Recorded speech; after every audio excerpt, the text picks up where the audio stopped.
तेव्हा प्रत्येक माणसाला दुःख द्यावंच रे भगवंता, पण ते दुःख सोसण्यापुरतं तरी असायला हवंय. तेव्हा कोणता जन्मीचं पाप माझ्याकडून घडलं होतं म्हणून तेव्हा 18 दारिद्र्य माझ्या जीवनात आलेलं.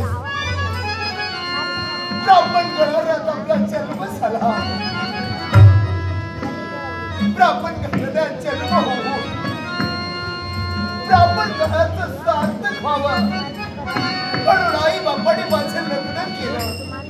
कोशधर्मा ब्राह्मण त्याच्याशी या सुरादेवीचं लग्न झालं. हा म्हणता म्हणता ब्राह्मण कुळाचं जीवन सुखमय जगवत असताना भगवंता 18 दारिद्र्य का रे आमच्या जीवनात निर्माण झालं.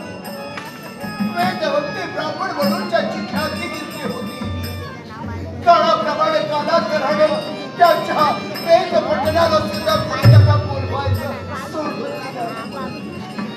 म्हणता म्हणता एक दिवस आमच्या जीवनात उपासमारीचा होऊ लागला.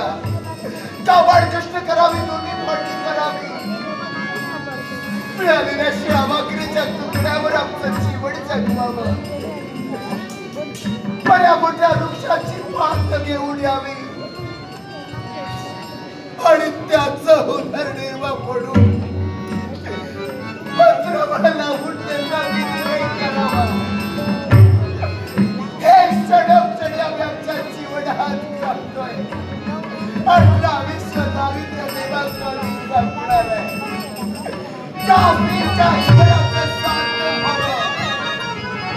मातृत्व सुखापासून भगवंता रे मला पहारी.